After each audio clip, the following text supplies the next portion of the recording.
Welcome back to the Mighty Mum podcast. I'm Tegan, your host, and today I have an amazing guest, Raquel. Raquel is a traditional owner from the Pilbara region and is also the managing director of Blakline. She is here to talk to us about being a boss babe, how she started her business, and what other exciting things she has going on here in Perth. So, thanks for joining me today. Thanks for having me. So Pleasure. good to finally connect. Obviously, I was like on the countdown till I moved to Perth so that we could catch up and have this chat. So thanks so much for being here. No, thanks for having me. I think every time I was in Headland and we were trying to catch up or trying to do something, we just never were able to sync. So, no, very excited. Welcome to Perth. From my country. You're down here now. How are you finding it? Oh, it's amazing. It's honestly obviously Port Hedland was beautiful, but it's just, life-changing coming back to the city, being so close to the beach, and the weather's great. So, no, I'm loving it. Yes. And everyone is so beautiful in Perth, I just have to say. Everywhere I go, I'm like, oh my God, everyone's so tanned and looking amazing. Yes, so. I find that. Obviously, born and raised in Port Hedland, so Banjima Country, traditional owner. And I think I struggled a little bit moving from the country to the city the first time and wasn't too sure how I was going to go because every time obviously when I was in Headland, I grew up with family. Yeah. So you don't necessarily have many walks of life coming through town because they're either related to you or they're friends of family anyway. Yeah. So it was very different coming down to the city life. And trying to adapt. So glad you're fitting in nicely. Yeah, it's great. So obviously you grew up in Port Hedland. Did you come here for high school or uni? Yeah, so came down here for high school. Born and bred in Hedland up until I was 13. Then moved down here to go to high school. Was lucky enough to have a netball scholarship. So attended Melville Senior High School before getting accepted into another scholarship out at Darling Range Sports College. Oh, amazing. Yes. And you obviously didn't follow your netball career, but you did start your own business. Did you go to uni or anything to get into that field? No, I didn't go to university. I finished high school though. Didn't really know what I wanted to do, so had a bit of a gap year. Then decided that I wanted to be a lawyer. So that was fun, a bit random. Until I learned that you don't get to argue all the time. So I was like, probably not the career for me, not what I want to be doing. So did a law degree for 2 years, had another gap year and decided that I wanted to be a teacher. Awesome. And did 2 years of a teaching degree and then realised again, wasn't for me. So I just went and started working. So skipped all the university, straight into the workforce. Worked as an account manager and community ambassador at Northwest Alliance. Oh, cool. Yes, which I'm sure you've seen around the place. Yeah. So worked there for 4 years and kind of just hit a bit of a glass ceiling in that global corporate world because they've got a joint venture with Veolia. Yeah. And so while on the Aboriginal business side of it, I was climbing that ladder in a sense, but unfortunately there weren't any other positions high enough for me to be able to step into. Therefore, I remember sitting down with one of my mentors and he said to me, you'll probably get a few opportunities to start your own business, starting to create a name and a brand for yourself out there in community. And then from that, sure enough, the opportunities kind of came across the table.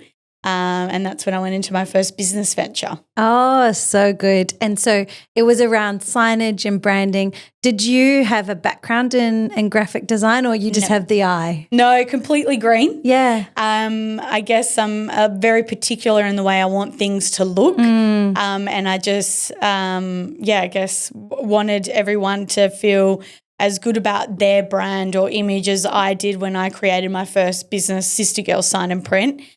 Which was a joint venture, which unfortunately didn't necessarily go the way we thought it was going to go, but on to bigger and better things, and Blakline was born out of that.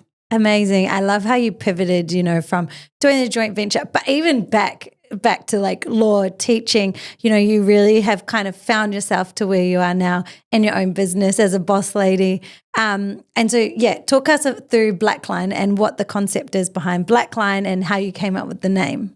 Yeah, so funnily enough, Blakline came from me sitting around the table with a couple of our shareholders, and we were joking around a black business being in white line marking. And we were like, how great would it be if there was a business called Blakline?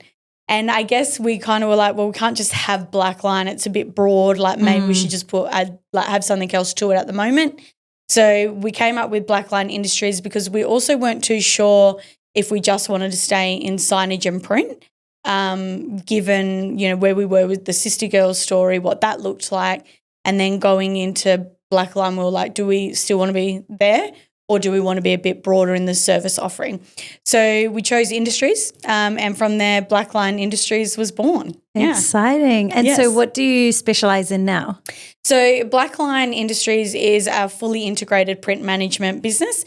So that's anything from bringing your branding to life. So whether that's across promotional, branded merchandise and apparel, print collateral, marketing collateral, so pull-up banners, business cards, annual reports, anything that you kind of want to print on, whether it's a paper substrate or a vinyl substrate, through to signage. So that's a road signage, safety signage, mine site signage, custom signage, even vehicle wraps. So it's very broad, but still within that print management services. Yeah. I love it. And obviously with your business, a lot of your design is designed by Indigenous artists. How important is that, to embed through your business? Yeah, I think it's important to ensure that we continue to pay acknowledgement to our culture and who we are and what we do. Wherever possible, we try and engage different Aboriginal artists from around the country. In particular, if there's a client that wants to work on a particular part of country, then we ensure that we're engaging an artist from that country so that they're kind of welcomed with that artwork that shares the story of that artist on their country, as well as the client coming into that country. So it's very important to be able to share that and allow them to have that artistic freedom. But wherever we can, we'll engage with different Aboriginal artists to be able to bring artwork to life for them. I love it. And you're not only engaging Aboriginal artists, you also do a lot of work in the community. Did you want to talk us through some of the things that you do working with your community? Yeah, I'm lucky enough to sit on the Fremantle Dockers External RAP Committee, so work alongside the Fremantle Dockers and their internal RAP Committee in order to be able to achieve their outcomes around Aboriginal engagement, participation, how best to ensure that the players are coming in, that they're feeling culturally safe, how is the community seeing, I guess, the Fremantle Dockers in that sense of, what are they doing for us out here? I also sit on the board for First Nations X, so on a director. That was probably my first professional director position. Everything else has kind of been operational. So it's very good to kind of sit back and see how a board works and how it's governed.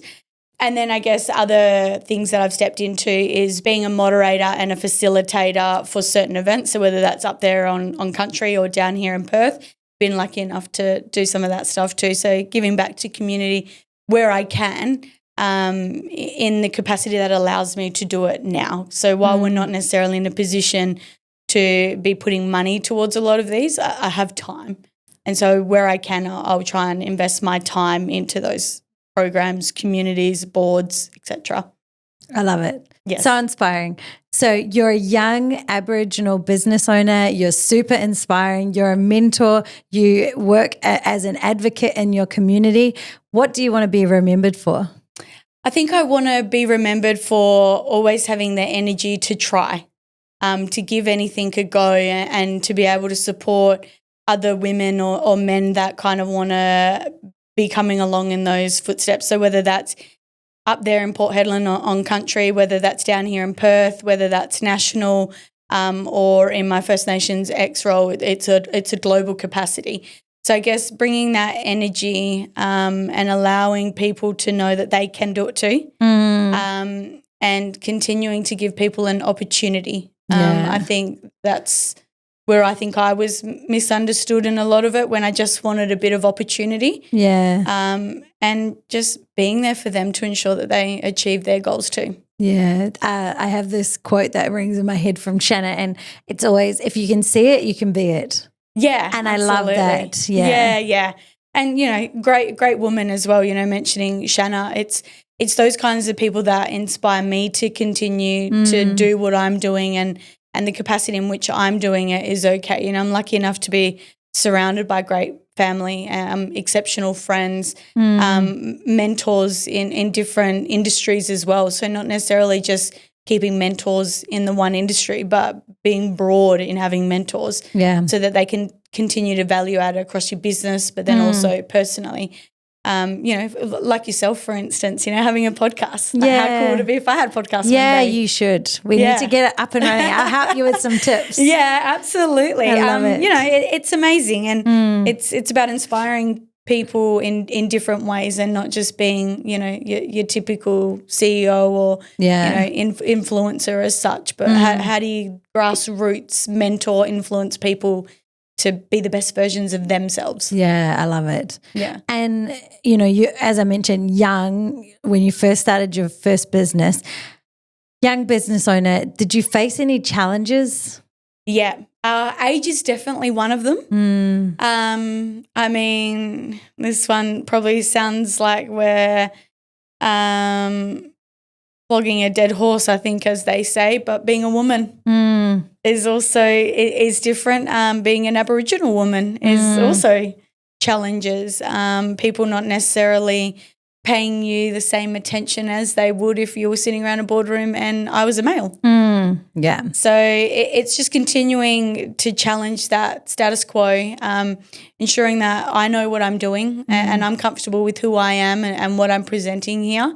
And then eventually they all kind of come along for it as well, right? Yeah, I love it. Yeah. And when you were starting out, obviously not being the expert in, say, design or sign making, what was your attitude or mentality to just going in and getting it done to achieve where you are now? Well, and I was so green, right? Like I was like, where are these things manufactured? How are they manufactured? What stainless steel? I was like, what do you mean? And you know what? You're driving past them every single day, right? Signs.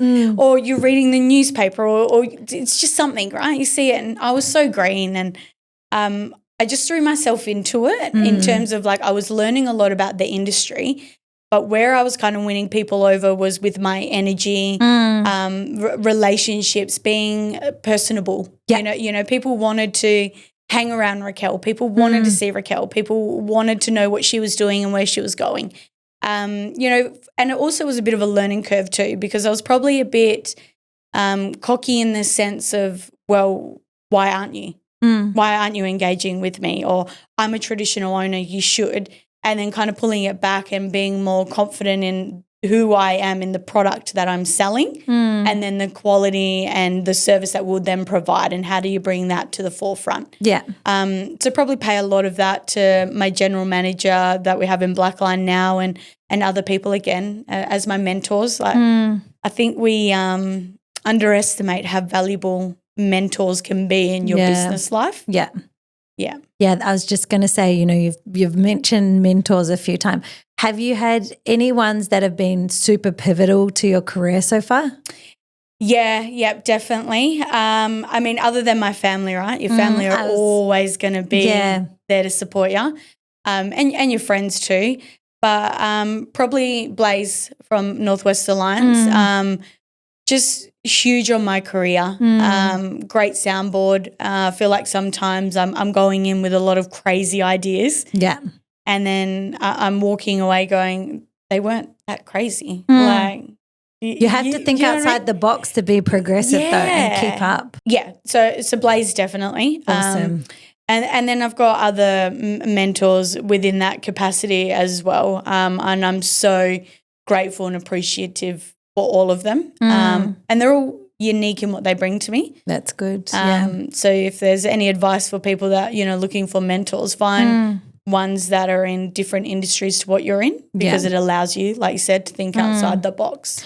And have you ever paid for mentorships, or is it all just through connections that you've found these people? Thankfully, it's all kind of in kind, right? And again, I think that speaks to like who I am in terms of, you know, the loyalty and the relationships I've built over the years, and the willingness to learn that people have kind of jumped on board and said, hey, can I help you out a little? And they've kind of said, you know, pick up the phone whenever you need or send that through to me. Yeah.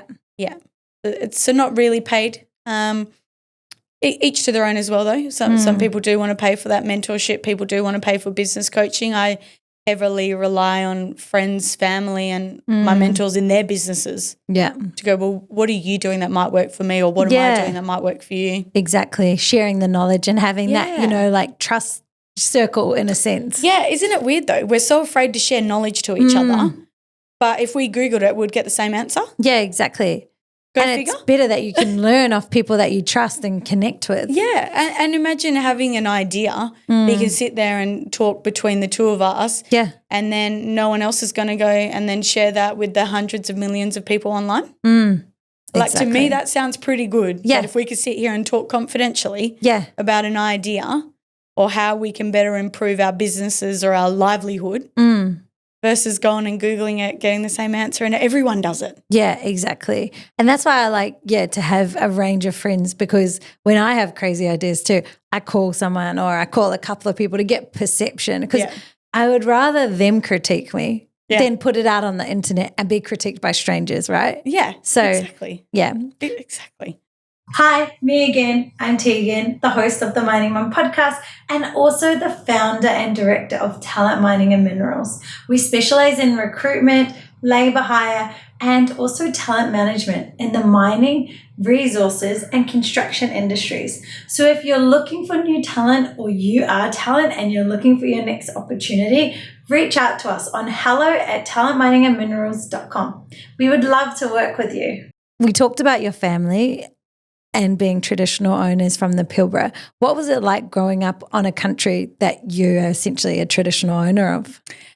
Yeah, it's crazy. So I'm 33 now. So it feels like a lifetime ago that I was. Are you 91 too? Living, yes. Oh, me too. Yes, great year. Great year.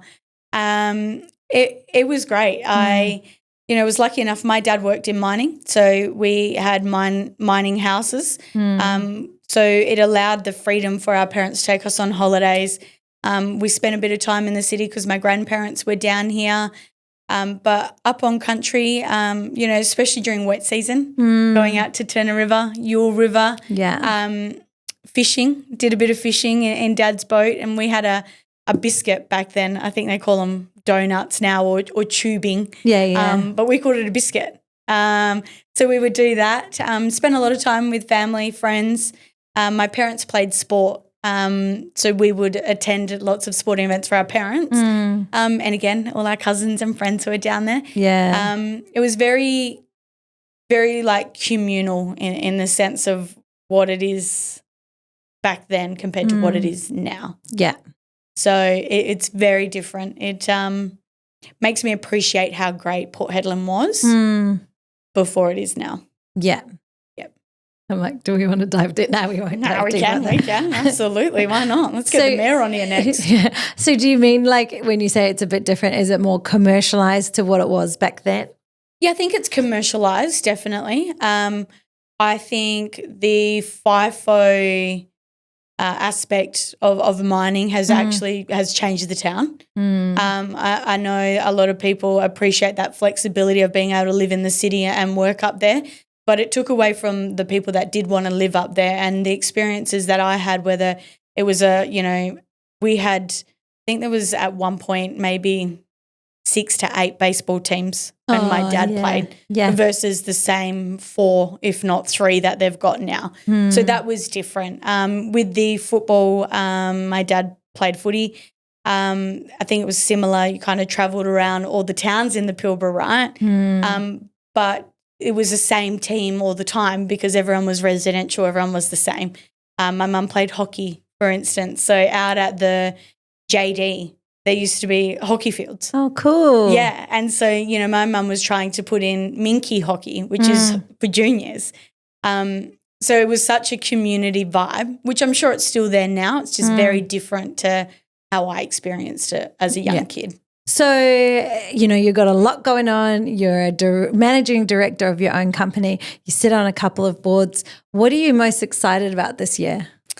Heading over to America at the end of this month. We are launching First Nations House in Austin, Texas. And that was off the back of me going last year as a delegate with the West Australian Jobs, Tourism, Innovation and Science. To better the relationship between Western Australia and Austin. So going over there now to launch First Nations House, which we also just launched recently at West Tech Fest here in Perth. So very excited for that, to see what it's like on a global scale. Yeah. About, empowering First Nations people to better their businesses, opportunities, innovation, tech. So that'll be exciting. So good. So is it First Nations House like a kind of consultancy where if you're a business you get, the training and support? So First Nations X is a multinational event maximising participation and benefits at First Nations people around the globe. So allowing them to come together to better connect with other First Nations people from around the world. It's unheard of. It doesn't happen anywhere in the world, it's amazing. and we're the first ones to do it. So very exciting. So good. Yes. And before we wrap up today, I always ask, what is your one piece of advice that you'd like to leave the listeners? Good question. Gosh, I wish I'd done some homework on that one. Just be yourself and bring the energy. And if it seems wrong to others, it means you're doing it right. Yeah. I love it. Yes. Thank you so much. Thank you so much for having me. Have fun. Yes. Thanks so much for joining me today, Raquel. If you guys would like to learn more about Blakline, First Nations, X, or anything that we talked about today, I will put it in the show notes. So with all the links. So thank you so much for listening in today.